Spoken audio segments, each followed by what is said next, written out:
the LGBTQIA plus community, okay? There are questions of, did she leave the tea out on purpose? Based on the presentation she was giving, I'm not sure she was purposely doing anything. Welcome to Keep It, Cricket Media's show about pop culture and politics and what happens when they smack into each other at an alarming speed. I'm your host, Ira Madison III, a television writer and Fall Out Boy fan. I'm Louis Fertel. I'm a TV writer and Jane Fonda historian. And I'm Aida Osman. I'm a TV writer and alleged comedian. Let's get into it. I feel like we got a lot of things to keep this week. True. What's on your mind, boys?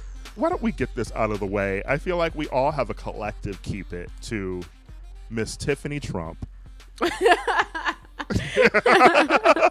who, like Melania, unfortunately had cultivated a bit of intrigue over the years. Like, what do we know about this person? Is she here to save us? The bullshit we thought.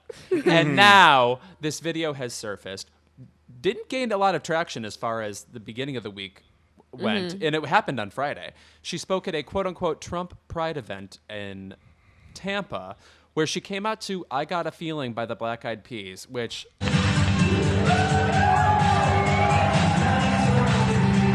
Popular song in this year. Whose Pride event? 2020 song. I mean, you may as well put on Casey and the Sunshine Band. What? Whose pride is that?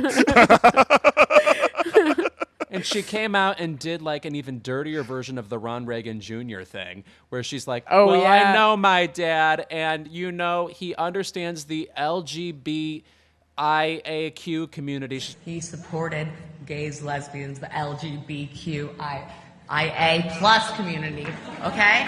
She sort of stumbles through it in a voice that can only be described as Miley Cyrus-esque. And there are questions of, did she leave the tea out on purpose? Based on the presentation she was giving, I'm not sure she was purposely doing anything. She was trying to say CIA, which is the craziest part about this whole story. I think it's just a beautiful coda to what always happens with these silly, superfluous white women that gay men will sometimes try to stand on the internet. You know, like the whole thing about Tiffany Trump, as you were saying, Louis, was the fact that like she was never really brought up in the same way that Ivanka or Don Jr. or even that claymation figure Eric is brought up. And, you know, so it was always like, oh, she's the forgotten daughter. There were always jokes that like Trump doesn't even know her name. And it used to be like, she's the one who's going to bring down the Trump empire, right? And like she had released a song years ago, Like a Bird. Like a Bird, yes. yes. And so people would always reference that song or be like, when is Like a Bird gonna chart on Billboard? Like jokes like that, right? And then here she comes and she's just as miserable and disgusting as the rest of her family. Shocker. Right. Which we saw weeks ago because she trotted herself out at the RNC to defend her father. Even last month, we know that Eric accidentally said that he was part of the LGBTQ community when he said, I am a part of that community. LGBT community, they are incredible, and you should see how they've come out in full force for my father every single day. I'm part of that community. So they're both just like, I don't know, they want what we got. They want what we got. Even though there may be some mystery gay out there who gets like some irony laugh out of calling Tiffany Trump like our potential savior, there is no gay person, even in Tampa where I've never been, and I'm sure they're lovely there, who could possibly mistake Tiffany Trump for being an actual ambassador to the LGBT community. It is a pathetic stunt on her part. Who was there? The room looked like it had 12 people in it, and I'm not even sure any of them were gay. No. I mean, like, this is still the man who had the people paid for to watch him descend on an escalator and into our goddamn lives. So you never know. Aida, what do you think keep it to? Okay. Wow. So there are 6 men who have just been taken into custody because they were caught to have been devising a plot to kidnap Michigan Governor Gretchen Whitmer. The Michigan Six. Yeah, the Michigan Six, the trial of the Michigan Six. And, you know, this is already a ludicrous story, but just imagine, like, 6 men in tactical gear with no girlfriends and a lot of guns and a lot of free time to have group chats where they talk about kidnapping governors. So the people that are they're being investigated because they stalked her. They scribbled out these little maps. They posted a lot of videos of them in tactical wear with guns, like ready to execute this plan. They're domestic terrorists is what I'm trying to say. They made a plan to catch her, deliver her to proper authorities, and then have her tried for treason.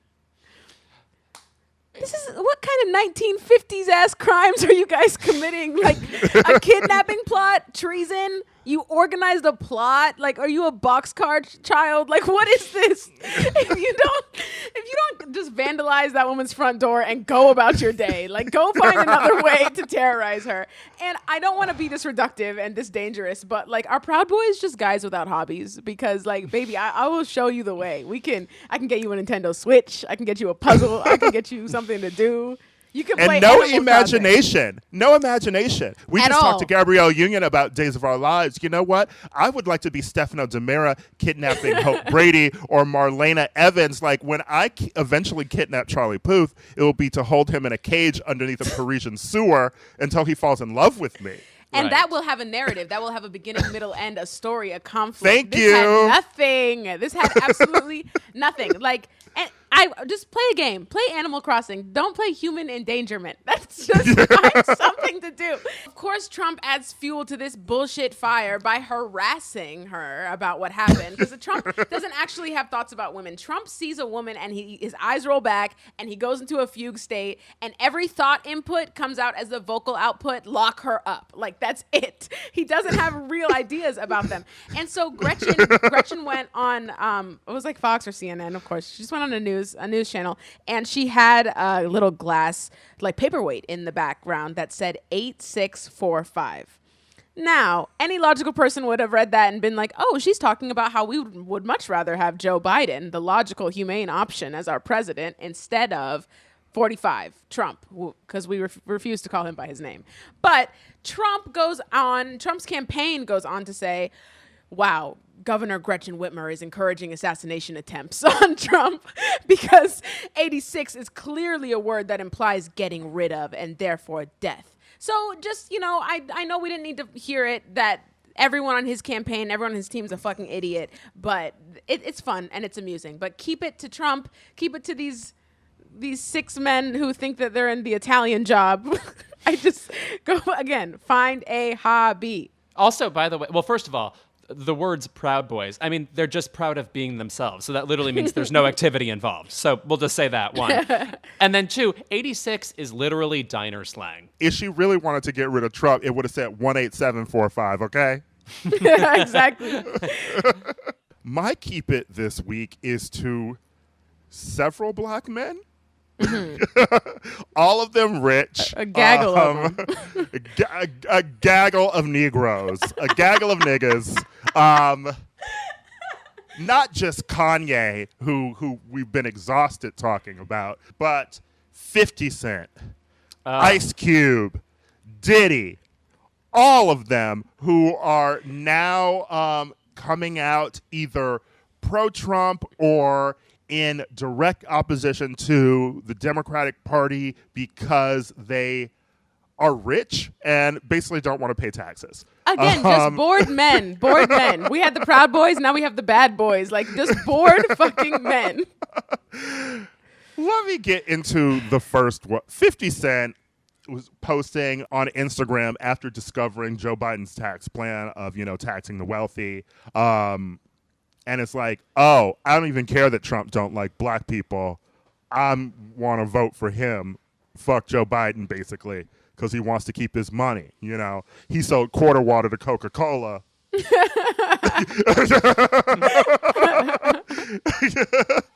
He would like women who have a baby by him to still be a millionaire, and he can only give them, a Popeye's gift certificate if Biden taxes him. Curtis, yeah. Fuck you, Curtis. Brilliant. I've never heard this point of view before. I'm so glad he articulated it for us. Yeah. Oh, you'd like more fucking money and you're incredibly rich. It's like Right. it's insinuated that if you are a celebrity, you are a covert Republican now. If you're going to be like that, that's just a level of stupidity that I can't deal with at all. Right. And then there's Ice Cube, who is talking to Trump about black issues, apparently, saying that he had a talk with the Biden campaign and that he had a talk with the Trump campaign, and the Trump campaign, decided that they would support his issues or whatever. I don't know. I really haven't paid too much attention to the actual Ice Cube of it all, because I still remember when he was on his anti-Semitic rant like a few months ago. Mm-hmm. And then Diddy is teaming up with this group called like Our Black Party, which is about whose Black Party? Our Black Party. Ours, Aida. So they were very like mysteriously like not talking about whether or not they were a PAC or like a third political party like set up to like take votes away from Biden, because they were announced like 2 weeks before the election ends. We're in the midst of an election, but they went on Instagram Live recently, and Diddy was on Instagram Live with two people from Our Black Party, only Diddy's screen was completely blank. And the only two people speaking were this woman, Candace Hollingsworth. She's the mayor of Hyattsville, and someone named Dr. Wes Bellamy. And the nonsense that I was hearing, you can be a Democrat, you can be a Republican as long as you put black first. I don't know what the fuck that means. Because you certainly cannot be a Republican and be putting black first. Period. And to answer the questions about whether they're a PAC or a political party, we're operating as a PAC but can move wherever the culture needs us to. And they really want to just raise money to support black interests and black candidates and whatever. This sounds like embezzlement. Embezzle. Embezzle. This also just reaffirms the fact that the only Bellamy worth listening to is Bill, and that's it. That's literally it. Cousin Skeeter, Saint Skeeter. Yeah. And Bellamy Young from Scandal. Oh, yes. Okay, fine. She was I'll great give you on that. Celebrity Jeopardy, actually. Literature for 600. But wow, I mean, we talked about this with Gabrielle, right? Just this idea that niggas get some money and now all of a sudden it's like, fuck everybody else, And like, you should have seen it coming, because many of these people disrespected black women. Ice Cube, historically abusive to black women. Mm-hmm. 50 Cent, disgusting to black women, and homophobic to boot. Yeah. And then Diddy, didn't give Cassie that ring. So fuck him. But it is truly just a different side of disgusting, seeing like black men who started like on the fucking bottom of society, rapping about police brutality, rapping about, like the political disadvantages that come to being black in America. And now they got some coins and they're like, fuck everybody else. It's disappointing. It's not surprising, but it's still disappointing that you can't trust niggas with money. You can't. It really is. Yeah, it sucks. Don't want to hear it. Straight black men, the weak link. Stay the weak link. That was a hell of a keeper segment this week, baby. We all got heated. We made up for listing 150 things that we liked last week. Right. Yeah. And we got all the compliments we wanted about how we finally had positive energy. Well, that's over now.